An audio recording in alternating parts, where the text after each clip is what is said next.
Isayas 66:12-14.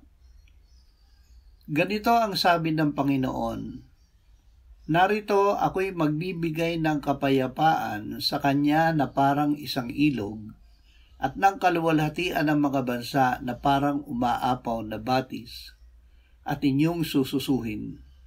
Kayo'y kakalungin sa kanyang balakang at lilibangin sa kanyang mga tuhod.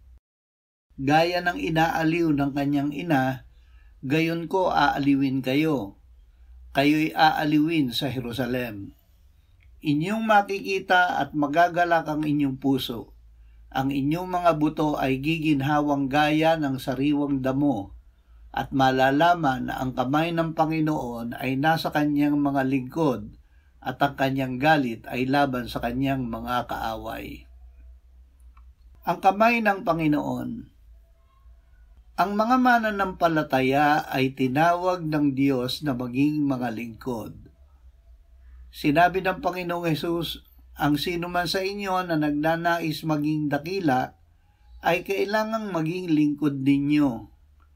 At sino man sa inyo na nagnanais na maging una ay kailangang maging alipin ninyo, kung paanong ang anak ng tao ay naparito, hindi upang paglingkuran, kundi upang maglingkod at upang ibigay ang kanyang buhay na pantubos sa marami."